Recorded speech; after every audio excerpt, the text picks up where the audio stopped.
Hi, everyone. Welcome to the TimingResearch.com crowd forecast news for February 13th, 2023. We are recording this at 1 p.m. Eastern Time, and this is episode number 376. And today we have a special Option Professor Market Outlook episode. So I'm going to go ahead and turn it over to him. Okay, thank you very much, David, and welcome everybody. With regards to today, I'll be the speaker, the Option Professor. And again, to remind everybody that what we're talking about here is our opinions and our views. We're not giving any advice out to anybody. And also that you should always check with your brokerage firm to find out what is suitable for you and what your risk tolerance is before you enter into any type of investing. Okay, but again, that's what we're doing today. We're sharing opinions and our views. We've been in the markets for 40 years. So obviously we're very experienced, very knowledgeable on all the different markets. So I'm going to share with you a lot of knowledge, particularly on the options area. But in addition, since we do things with our own situations beyond options, I'm going to give you my opinion on a few things. All right. First of all, what's going on with the markets? We're having a big rally here before the CPI, right? Okay. Now, what we did tell people is we follow the difference between growth and value. Okay. And we told people that in December, that ratio switched, meaning it was favoring value over growth. But in December, there was a switch, and the value had a big run against growth, as you guys all know, going into October of last year. I mean, growth was just tanking compared to value, and we were all over that and had instructed people our view was to be in value over that. But that switch happened in December. Since December, how has growth done? Meaning tech, meaning high valuation, Kathy Wood stuff, all that kind of stuff, small caps, they've gone through the roof, right? Particularly against staples, utilities, and all that other stuff called value, right? So that was a great switch. We told people about that, and we are way ahead of the game. We're not just coming into the game now.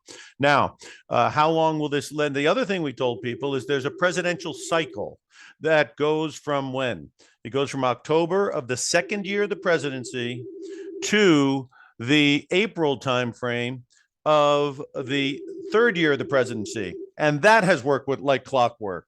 So those two things are very important. I'm sure you didn't get it from your stockbroker at those times, and I'm sure you didn't get it from these chat rooms with any kind of a bigger picture, because the bigger picture is always nice to know, right? And the bigger picture was October through April was going to be a very big upcycle, because if you go back in history, you'll see it was, if you bought in October and got out in April, it was higher just about every year, if not every year. That's number one. And number two, the switch into growth in December out of the value, which was very good to us. I mean, getting out of value was not a negative thing. It was a very positive thing. And then emphasizing growth obviously was an excellent switch. Those two things alone were fabulous information to have. And then, of course, with regards to when's the last time we got a switch like that, it was June in 2022. And how long did the switch last? It only lasted 2 months. By August, we were switching back to value. Now this thing has gone from what? All through January and all through February here, right? And so the bottom line is we're going to be looking very closely to see how March and April does, because history tells me that the last time it switched was June of 2022. And within 60 days or so, this thing was rolling over in a big way. Now, so obviously we're not always looking at where the puck is. We want to know where the puck is going. So that's the next thing on our agenda. But we're not fighting the tape here. And again, this cycle of the president's cycle that I talked about goes back in history many, many years. And obviously, it's a very, very active cycle that's still going on now. So basically, that's an overview as far as that's concerned. With regards to the stock market, we got our buy signals earlier this morning. Like I said in my newsletter that we sent out, the market was underneath some support, but if it could get above certain levels, you would have to obviously be flexible. Being flexible is the key here. You got to switch when it's time to switch. And we did say 4120 on the S&P. We said 305 on the Qs, and we said 192 on the IWM would change the tune back to the upside. So let's just look at the one-day graph. and see when the buy signal came in on that. So for you short-term traders, ours came in at around 41.04. When the red line starts pointing up, that's when it's getting to go the other way. So 41.04, that's a pretty good ride so far today. On the 5-day, got a couple here, one at 40.70, and then you've got one up here at 40.90. And on the monthly, that's where we were looking at 41.20. And so there it comes in, actually turns up at 40.80. So obviously it's along from those levels. Is it getting extended a little bit short term? Yeah, it is. And of course, Tuesday can be a turnaround Tuesday. You got to be careful. And will the CPI surprise on the upside? Well, let's put it this way. They're doing some new math. I'm not going to go into what the new math is, but they're doing some new math on figuring out CPI, and they revised upward the December number because of the new configuration. So we'll have to see if there's a surprise on the upside. As you all go around town, I'm sure it doesn't look like prices are collapsing, certainly not down to 2% where the Fed wants to get it. And another macro thing to remember is if the Fed wants to go down to 2% on the inflation rate, a couple of things are probably going to happen. We're going to have to go pretty far into the 5% Fed funds, and you're going to have to see the unemployment rate, which is down at 3.4%, go up. And history tells us that if the unemployment rate jumps 0.5%, the odds of going into recession are extremely high. So those are the macro things you have to, be aware of as the days go by, because again, these macro factors can come in and the short-term stuff can change very quickly. We will show you again some stuff that we, out of our situations that we follow, that gave us good signals here. So again, switching into growth, that would mean the QQQ. All right. Let's get that off of there. And we got some ads. Don't let it bother you. Focus on the numbers. Okay, QQQ. Again, today we said if it got above 301, that would be positive. You can see it got above there. So it's starting to get positive. But again, start closing under 300. This thing is going to give it up. So again, the yields on the 10-year are changing. I'll get into that in a minute. But at any rate, let's see what on the monthly, what the RSI has been doing. Up at 78. 66 and now to 54. So you got a declining RSI here. Have to be a little bit careful on the cues here. IWM.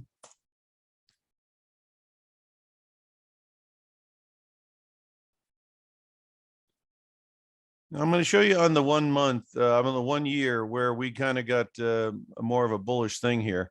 You got bullish on the IWM down here at around 170. Pull back here, back to 175, back into the game here. Right now, it's struggling. That's where we got our number from.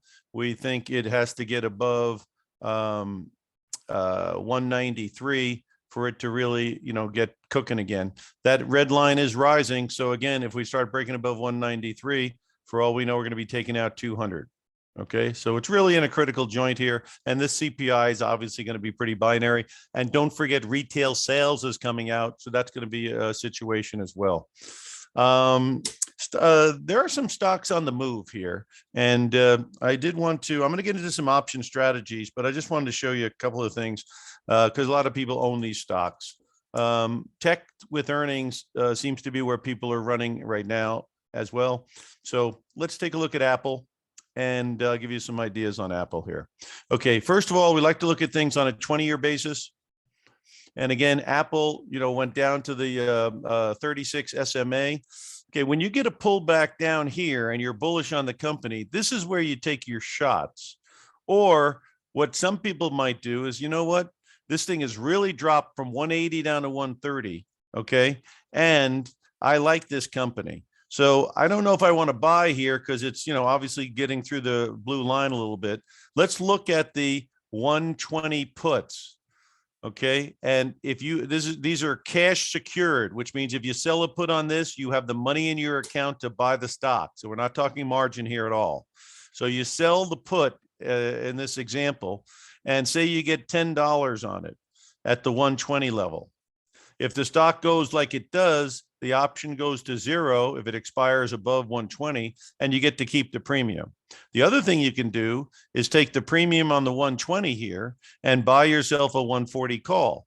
And maybe the 120 and the 140 calls a wash, meaning the 120 put premium also is what the 140 goes for. And so basically your cost on the 140 is reduced, and now you're $13 into the money. So when markets are down, a couple of things that people like to look at is selling the puts to either get the stocks at a discount or keep the premium, or they like to sell the put and buy calls with it. So if it has a big reversal like this, you're in the game and you've used the put money to speculate on the 140s. Okay. So again, Apple is holding the 50 thing down here, and that's a positive, and it's above the red line. The red line comes in at 150. So if Apple can maintain above 150, that's positive.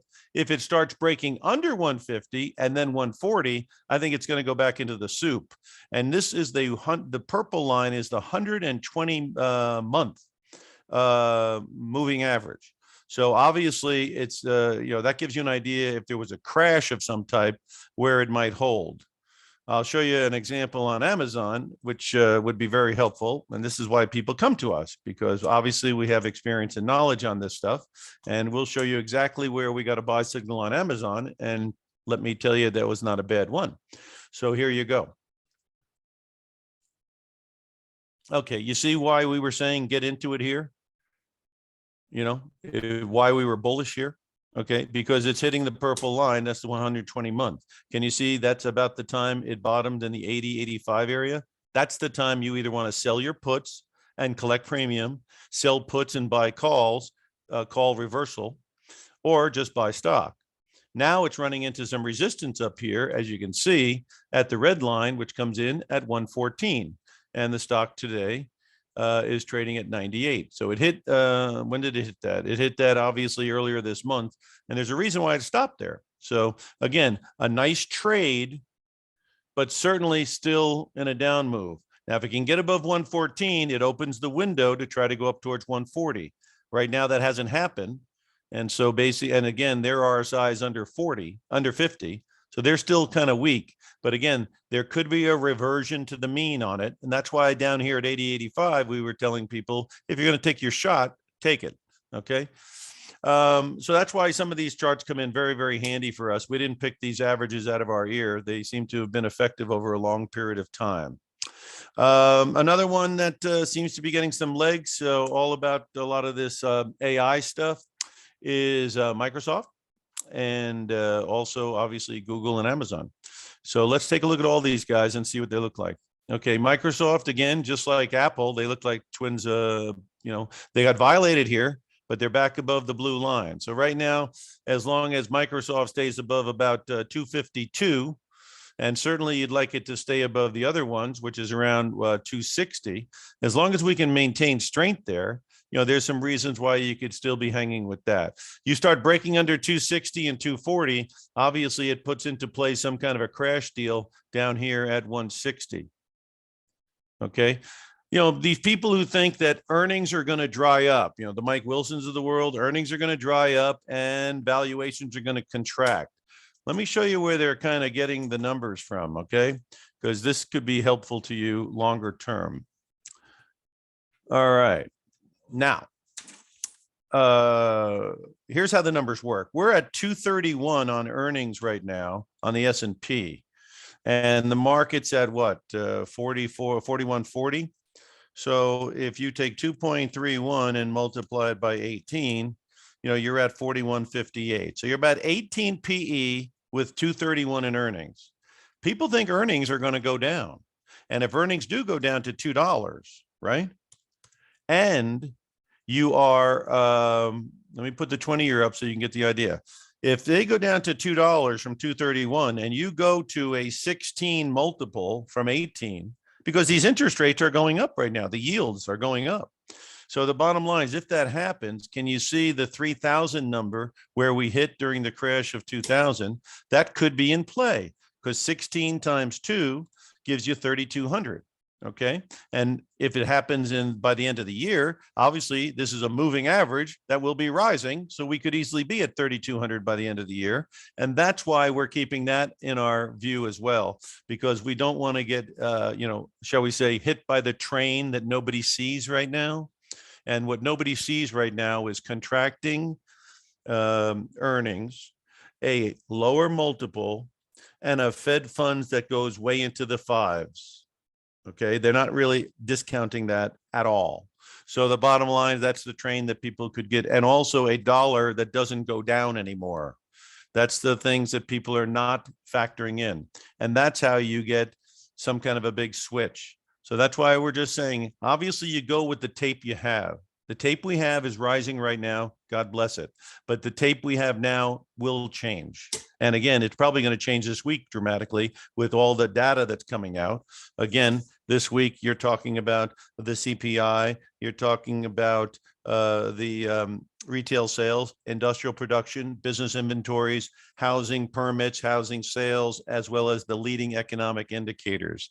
So, put your seatbelt on. You've got the presidential cycle that's still obviously underpinning the market. And then you've certainly got a situation where, the yields have risen. Let's go into that a little bit here, because there's two things that are causing people to change their tune as far as their optimism. One is the yield on the 10-year note. I mean, we've been listening to the Fed very clearly. So rolling treasury bills is just a no-brainer. You go out, money market is a no-brainer. I mean, the darn money market at some of the big companies are at 4.5% almost. But I mean, just rolling the T-bills short term, you're getting a heck of a lot of good yields. You got no risk in there at all from the standpoint of credit quality. And, this is what the yields look like. So, they did come back down and tested the red line. Okay, what do you think? Do you think it stopped for no reason? The red line comes in at 313. It went down to 337. Now it's back to 372. Okay. So, and the RSI is starting to turn up again. So, and, like I say, if CPI comes in hot, if retail sales come in hot, if the services people going around spending money in casinos and spending money in restaurants and going on traveling trips, and, these rates, the yields would have to go higher. I mean, if these guys have any credibility of going to 2%, and they say it like it's a mantra, they only got two mandates. One is price stability, which they're failing at, and full employment, which they did too good of a job at, because we're at a 55-year low on unemployment. So obviously, they've got a lot of ability to raise rates because this unemployment is ridiculously low. And while they say wages are not rising that fast, they are rising. Okay. So the bottom line is there's your yields. And if they start taking out 450 or 4% here, believe me, I don't think the stock market is going to like that very much at all. Now, again, we are looking at earnings coming out for December. Obviously, that's history.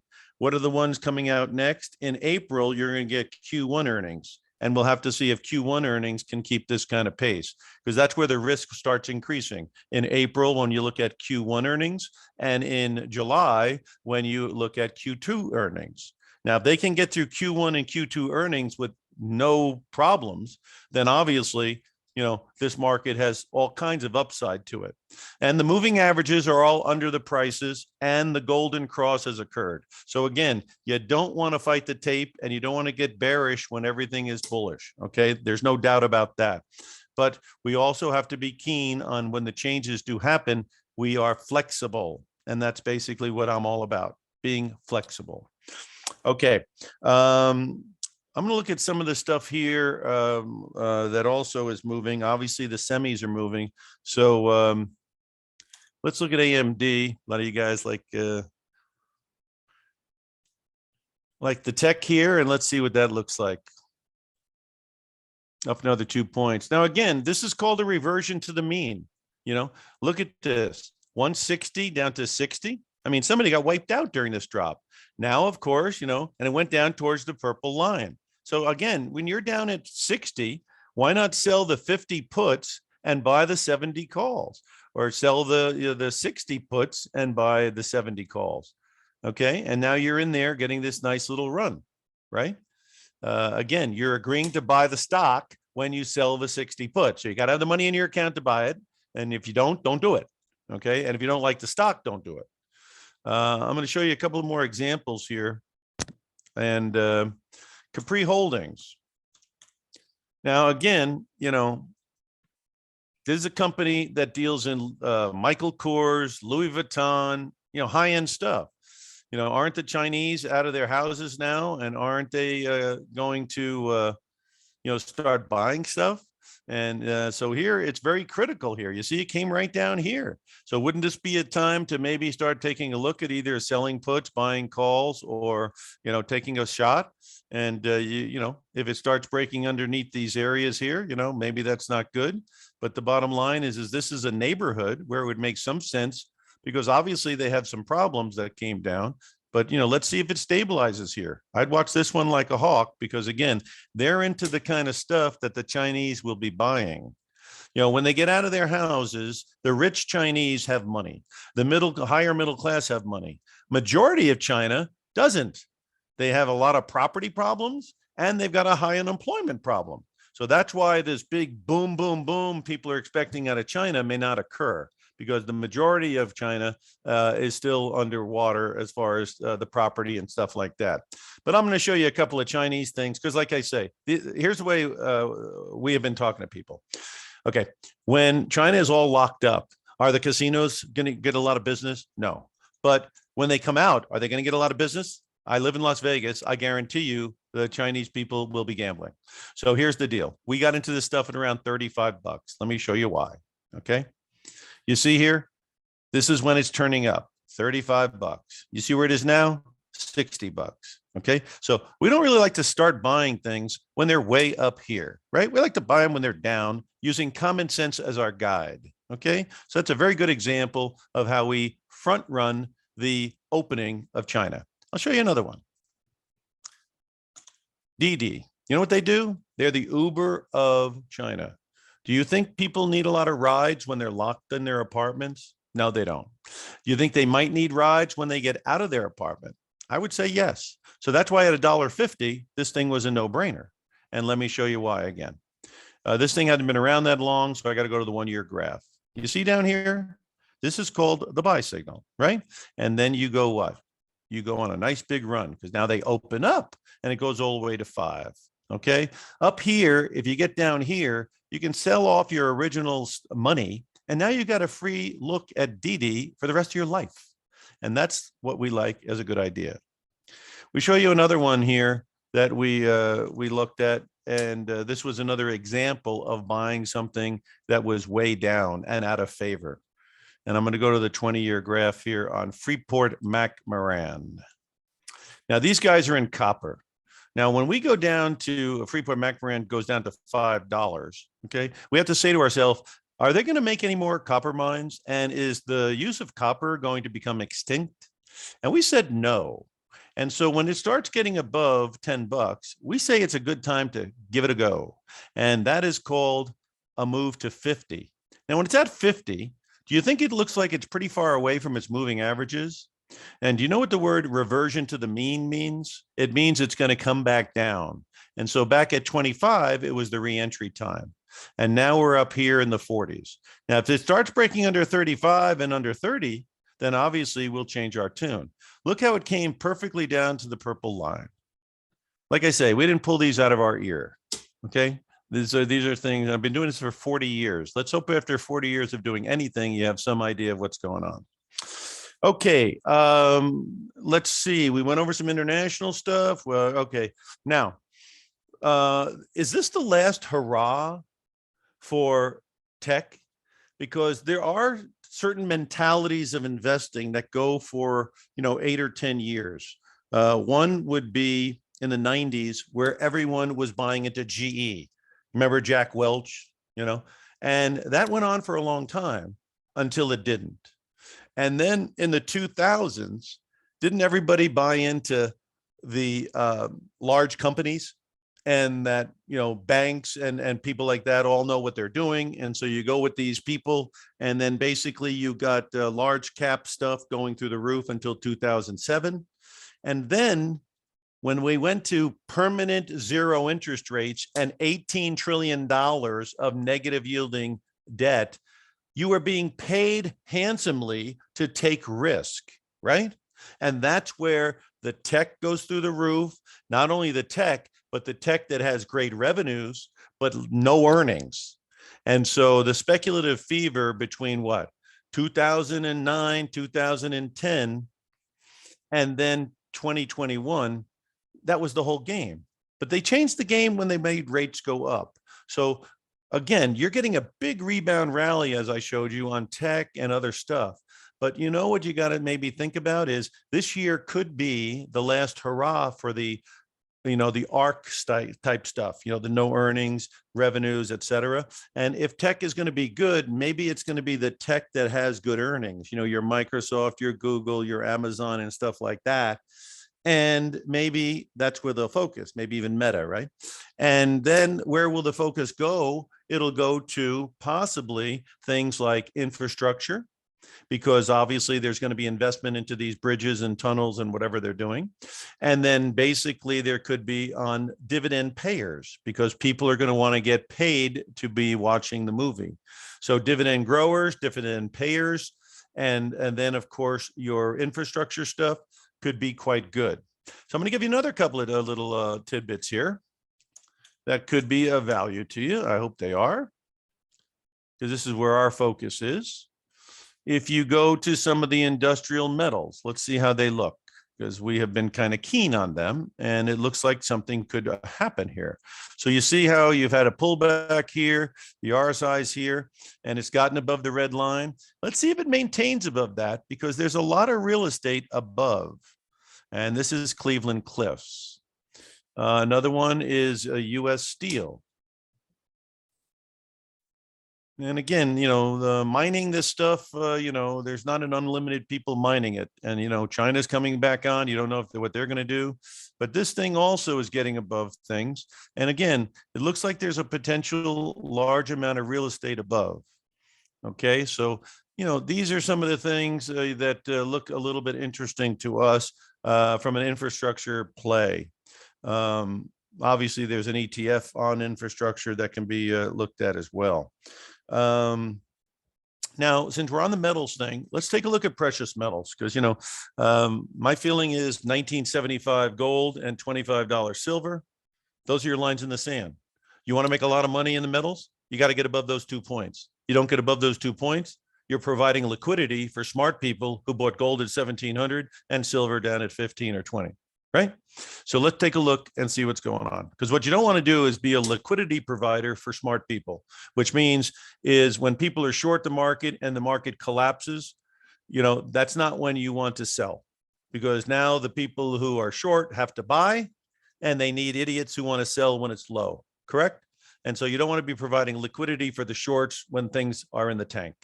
The other thing you don't want to do is you don't want to provide liquidity for people who bought at a good time. And now you are trying to, in other words, looking at U.S. Steel, somebody was buying into this craziness, right? And obviously the people who bought at a good time needed to find the morons to buy up here so they could sell it to them, right? Same thing down here when it goes down to $10. Obviously, people who are short up here, they need to find people who want to sell, because, to get out of a short position, you must be a buyer, right? So if you're a buyer, you need sellers. Now, so you have to find morons who want to sell at $10 so you can get liquidity. So that's my point. Try not to be a liquidity provider for smart people. It's not the good way of going. Okay, so anyway, getting back to the metals here, let's take a look at gold. Because we're very keen on gold, last year when it was cheap and the gold stocks were cheap. Okay, but now we're a little bit, more careful. Why? Let's take a look.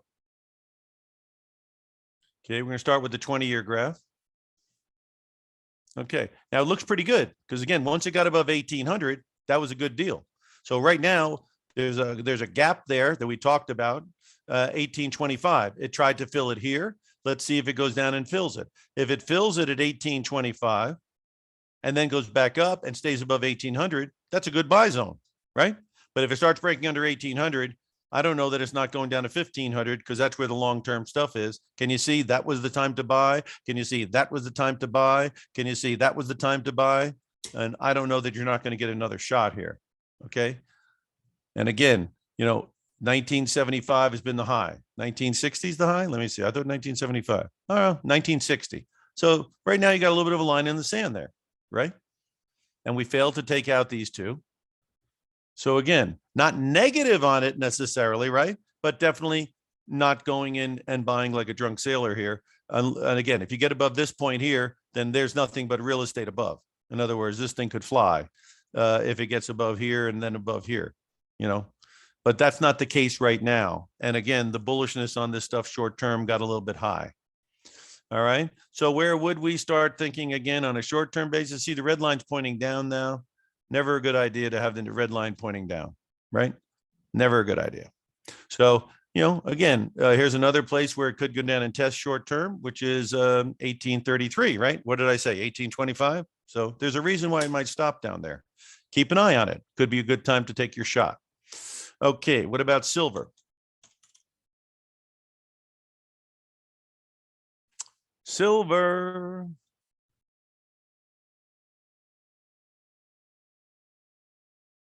Okay. All right. Silver's obviously busted through. So that's not good, but it's busted through. And, if it got back above here, it might be good. So right now, if it started getting above 22.25, it might be something to take a look at.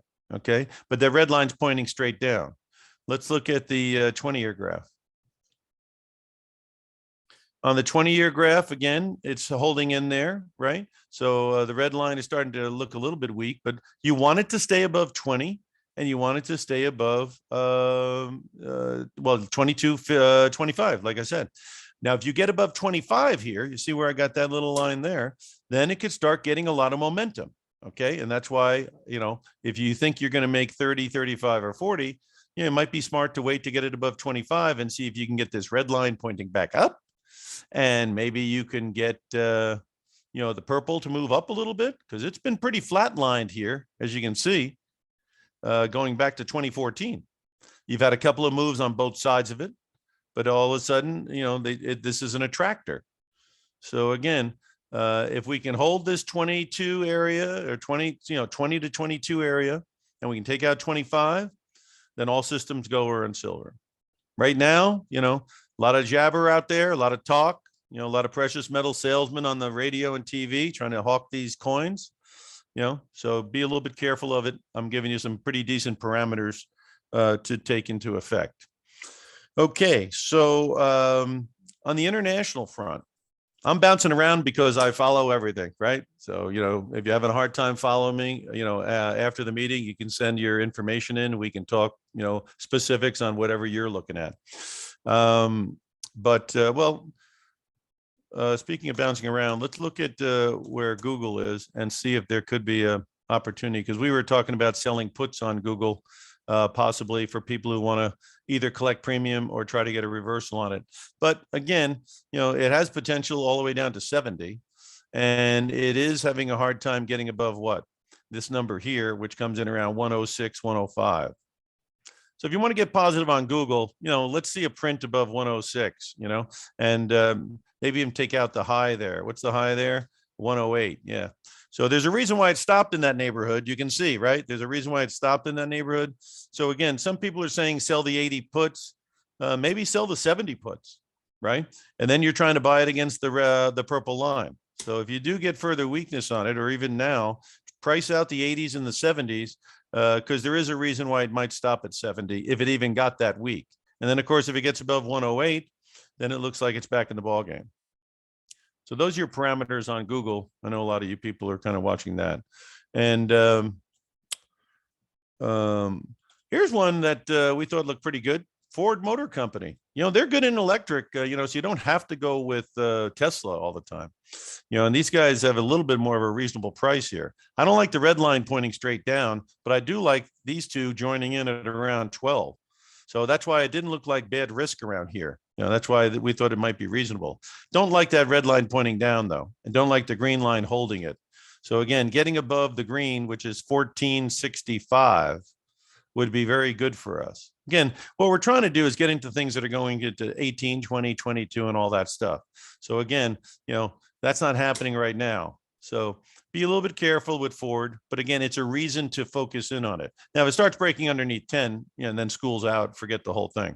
But the bottom line is this consolidation here could lead to further upside if they're going to be the leader in the EV space and things like that. So we've been looking at Ford.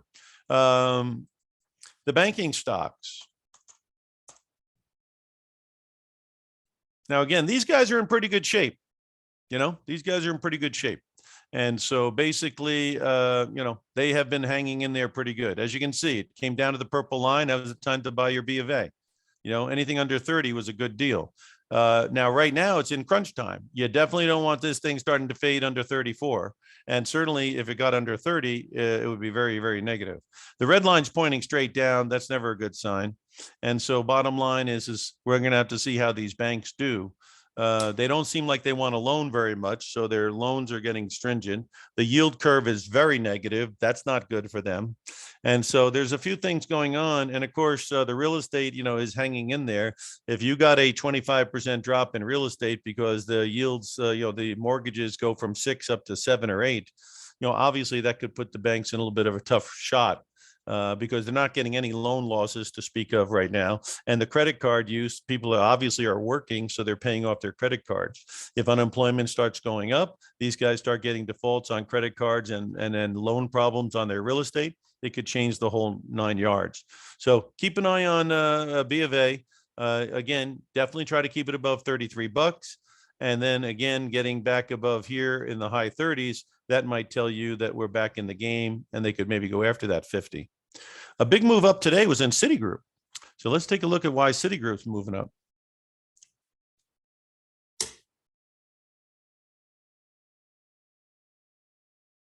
Okay, with Citigroup, because of their changing their situation.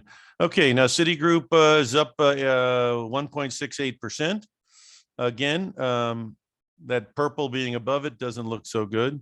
The high surrounded by lower highs. But right now, if you had to do something with Citigroup, you'd want it to stay above $48.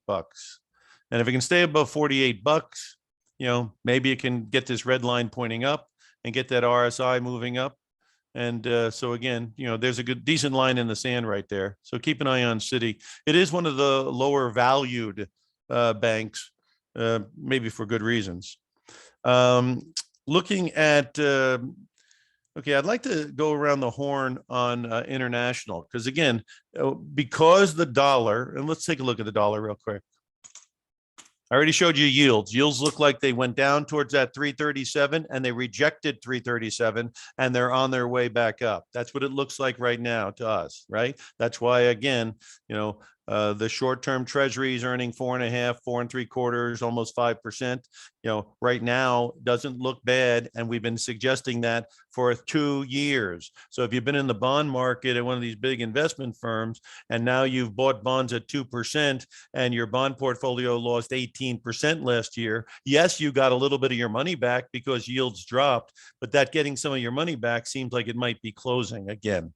So again, by us suggesting people go to short-term treasuries back in 2020 and roll them month to month to month, that has avoided tremendous losses in fixed income.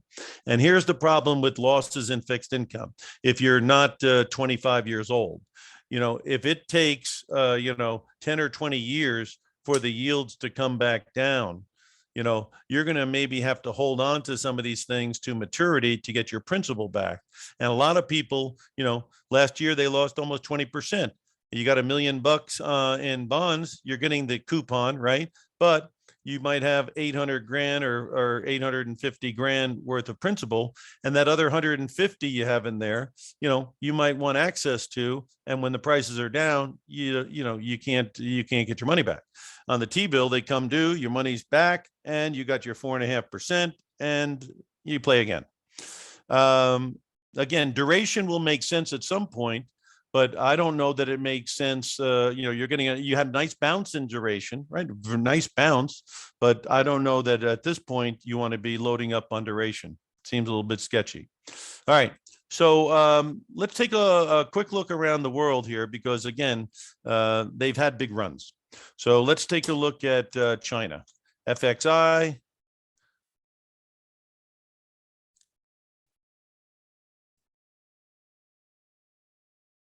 Now, again, you have a reversion to the mean, reversion to the mean. That's where you got to be careful. Okay, you got to be careful. Where do you want this thing holding? You definitely would like it holding this 30 number. Okay, like to see it hold that 30 number. Okay, and let's take a look at KWeb.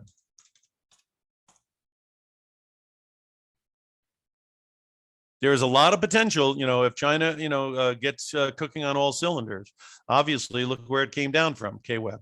Okay, and it looks pretty good here. I'd love it to hold the area of 28 bucks. Okay, so hold 28 bucks. That would be lovely. And let's get above that 40 number, and then that would open up the door. So there's a lot of potential there. But again, the mood is still a negative one, and this is really just a reversion at this point. And obviously, we got geopolitical problems. We got balloons coming across our country. They're saying we got balloons over their country. So, and they, they want to get Taiwan back. So there's nothing but geopolitical risk in that neighborhood. All right, let's take a look at Japan. And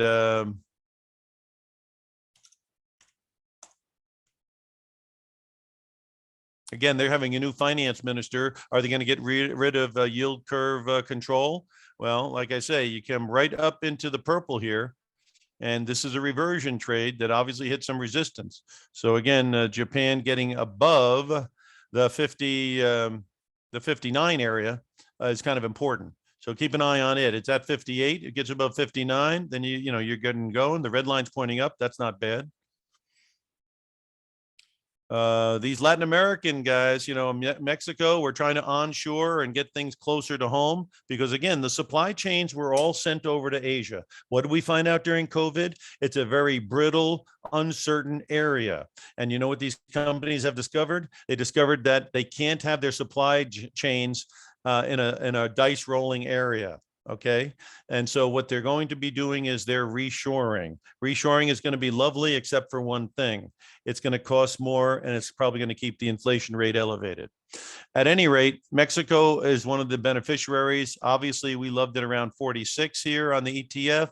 Now it's a little bit higher. Let's look at the RSI. RSI hit 64 up, hit around 64 up here.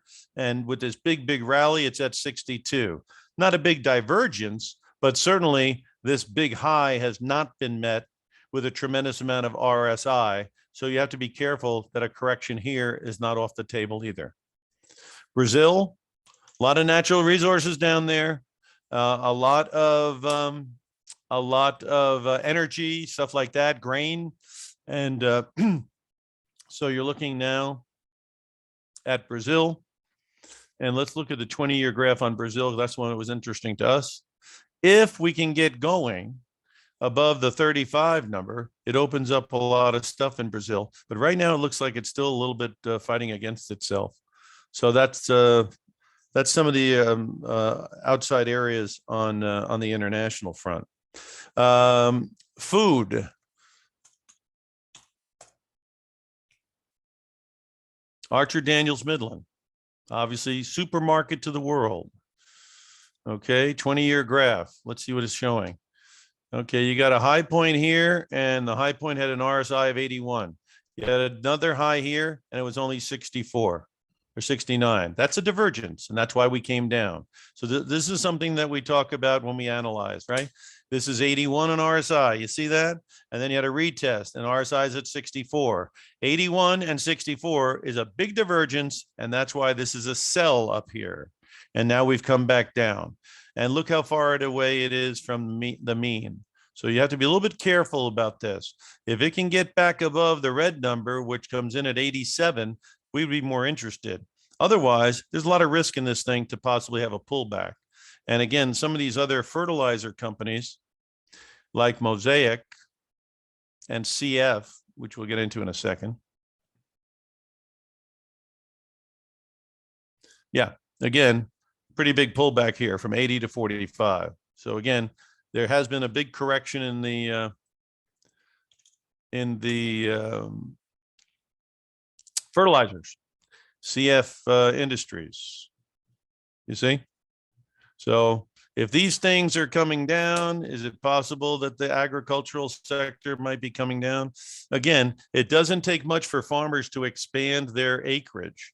You know, it's not heavily capital expenditure oriented. Just throw that seed out there on all that other acreage and, you know, you get more. It's not like oil where you got to put a big investment into going to look for oil. So an increase in the supply of agriculture, if weather permits, is not off the chart. So you have to be careful with that. So that's your food look right now. Another one is Nutrien. And so there you go here.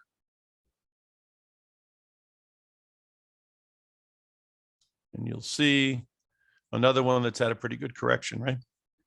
Okay, now let's talk about energy, because that's where everybody is so bullish. And let's see if there's any reason why everybody should be so bullish on energy.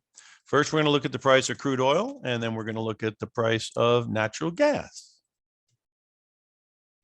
Because everyone's saying what? We're going to go to $100 crude, 120 Brent, and we're just about ready to go. Possibly. Let's take a look. Here's your crude. We've been saying you got to get above certain numbers, okay? And we're getting close to them. So might be time to take your shot. You see how it's come down here? So again, you start breaking under here, then you got a problem. So this is the place to take your shot on crude, right around that 70s area. And then it should not, it should not be getting underneath the, 65 or 60 if it's going to be a good market. Red line's pointing down a little bit, never a good sign. You can see red line going back here. Started to turn down in 08, didn't work out so well. Turned down here in 2014, didn't work out so well. Turned down here in 2018, didn't work out so well, and it's turning down now. So if you want to say, know why we're a little bit hesitant, is we don't like the red line pointing down. Okay, so where's the red line? Red line comes in, as we said, to people at around $93, $92. So again, we said as long as it stays under 83, we're cautious. Or no, let's put it this way. As long as it stays under 83, we're not going to go through the roof. As long as it stays above underneath 92, we're not going to go through the roof. Okay. But again, this is the neighborhood that's held, which is good. And then if it can get above these 2 points, then we buy into the, $100 crude, $110, $120 crude. Again, we haven't been looking for a lot of crude. There's a lot of demand coming out of China and a lot of problems with Russia oil. And we're going to be, obviously everyone's working. So they're going to be driving around and going nuts. And so basically, there's a good backstory to it. I just want the price to give you a little confirmation, but it does look obviously that, this is a neighborhood. If you're going to take a shot, it wouldn't be a bad neighborhood to look at. Let's look at nat gas. This is the one that looks like it's just at a giveaway price. Everyone was bullish on natural gas. Guys on CNBC were saying we're going to go up, from 6 and, it's going to keep going up. Couldn't be more wrong, right? Couldn't be more wrong. Here, it goes from 10 all the way down to almost 2. I mean, that's a wipeout. So anybody who was bullish on natural gas, they got killed. Again, the red line started pointing down. Now, does this thing look ripe for a reversion trade or reversion to the means? It looks pretty ripe for it. So that's why it's somewhat interesting to keep an eye on. Again, we could have a situation where, we could get a reversion trade. So now let's take a look at the different stocks. XLE is your Chevron and Exxon. Let's see what XLE looks like. Again, your high point here was 59 on RSI, 60. And here you're at 63. So no divergence there. Here it hit 63, 66. And on this rally here, it was 64. So no big divergence there. The red line seems to have been a good friend of yours. So as long as it can stay above the 82 area, obviously it still looks like it's reasonably, but that reversion to the mean thing still looks like it's a risk. And so that's why, again, we could go nuts on the upside here because that's where the trend is. But, be careful if it does break under 82 here, that something a more significant decline could happen. Because these things have, we already saw oil went from what, 130 last year down to 70. And these stocks continue to pay out big dividends, buy their stock back because they're just coining money because they're not spending any money looking for oil, apparently. Okay. So there's your Exxon and Chevron stuff. Now let's go to XOP, which is more of your exploration and producing. And basically, this one here, I'm going to try to go back on the 5-year because it doesn't have as much history and maybe get a little idea. Yeah, see, it's right here in the neighborhood. Look at that. That's a traffic jam all around about 140, right? All about 140. So if we can get through this traffic jam, it can make a run for the 160. Where does it have to get above? You want it to get above 141, 142. It's very close. And certainly this high here, if it can get taken out, and that is at 147, then this thing could really give you some good activity on the upside. So I would say this thing gets above 142 and 147 with an RSI that gets through 50, because right now the RSI is 47. You'd have to make sure that this might be something to diversify with. Now, the last one here is the one that we thought might be very good because it does have to do with servicing people that are going out looking for energy. So this is the one we've been most keen on, and we'll show you why here again. Because you see, we got a buy signal at 150, and then it tested here and just tested here recently at around 262. So it's been a good friend to us here, although it does have some big resistance right there with that number. So, and that hasn't been able to get taken out since when? It hadn't been above that since 2014. So is there big potential here? It's possible. RSI is at 63. This is sometimes where things can accelerate on RSI. If you get above 60, sometimes you get a big acceleration to the upside. If you get under 40, sometimes a big acceleration to the downside. So anyway, and some of these here, I'll read some of them off to you here. You got Halliburton. Again, we were keen on Halliburton at $15, $20. So it's kind of hard to get too excited of it at the $40. You can see here, you see where we got the buy signal here. This is where it was the time to, load the wagon. And then now you got a high point here at what? RSI at 68. You got a high point here. RSI is at 60. So you got a bit of a divergence. Again, you want it to stay above $35. And again, the fact it's above the purple line is quite good. But again, if you're going to go up to 60 and all that kind of stuff, you got to hold your 35. And we got to see if that divergence, which is not major, is going to lead to more of a corrective activity. But again, these guys are doing the servicing. Another big guy who does that is Schlumberger.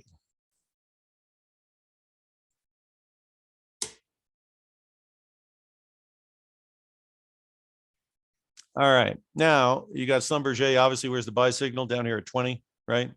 And then obviously you're getting additional buy signals on pullbacks, right?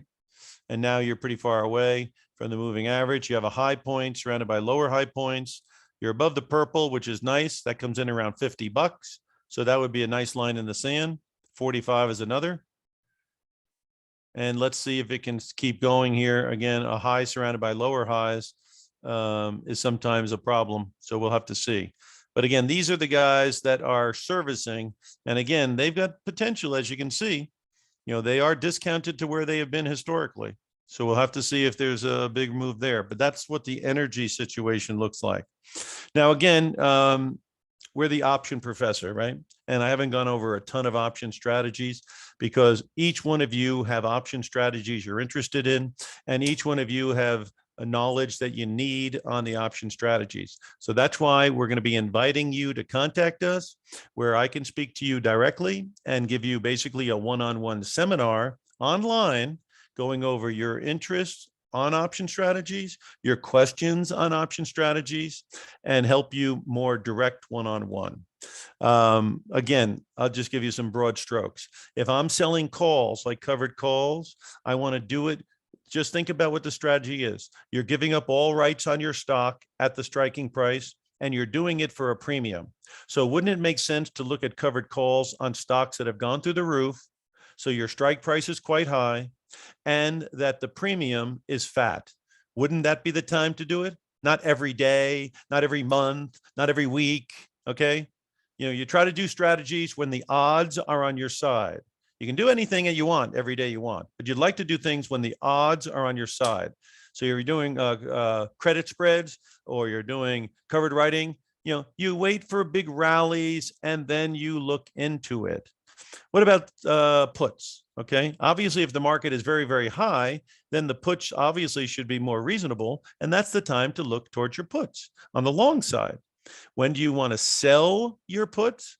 Well, again, what do you want to sell things? I mean, do you want to sell your house a year ago at the highest price ever, or do you want to sell it into the abyss of 2008, right? So when you're selling puts, obviously you're agreeing to buy stock. You got to have the money in your account to pay for it. You don't do that stuff on margin. That is suicide hotline stuff. So the second thing is you got to want the stock that you're signing up for. Two things. Now, when is put writing make any sense? I mean, the most sense when something has gone way down in price. So now you're agreeing to buy the stock and the strike price is going to be very low. And then when the market has tanked, Tom, Dick, and Harry are buying the puts. And that means the puts will be very expensive. And ergo, if you write puts on things after big drops, right? Like Google, like Capri Holding, possibly, this is the time frame where you price them out, because now you're signing up to buy these things at a lower price, and you are collecting a fatter premium. Much more interesting than selling puts on Google at 180 when the prices are higher and the premiums are lower. So again, writing these options all the time. I hear these credit put spreads. Oh, I'm selling this thing for a half a point. If you're selling something for a half a point, you realize you can only make a half a point. And if the spread is $5 or $10 and you get whacked, you're going to get whacked for an amount of money. In other words, you can't be making pennies and losing dollars. The math doesn't work. And I don't care if they work 8 out of 10 times. Those 2 times they don't work are going to be really big problems. So I'm not a big fan of writing low premiums. In fact, I'm a big fan of buying back the premiums, because you know what? The guy who sold that premium for 4 or 5, who's buying it back and selling it to you for half a point, he's the smart money, right? So you trying to get the last puff out of a cigar that's on the ground may not be the best strategy. So again, I can explain, because I have knowledge in this area, when I believe, in my opinion, the odds are on your side with some of these strategies, and then how to adjust them.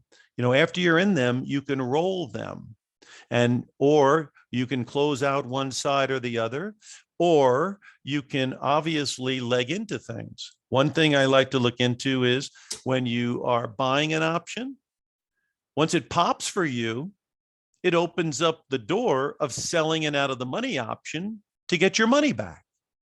And that's something I can explain in greater detail. All right.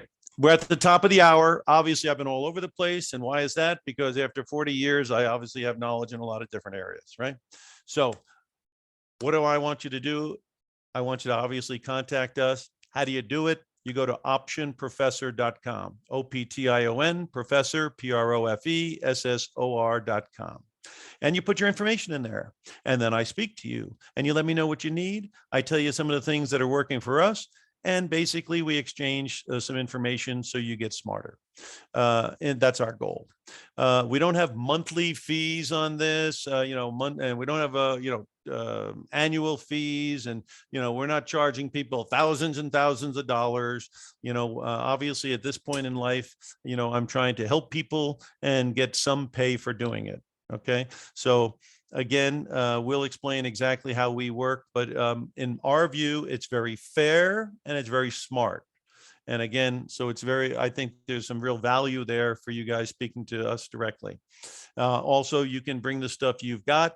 We can give you our opinion on how we would operate with these type of strategies. And it opens the door to an outside opinion, because sometimes if you get into just one opinion, it can become problematic, especially if it's an inflexible opinion.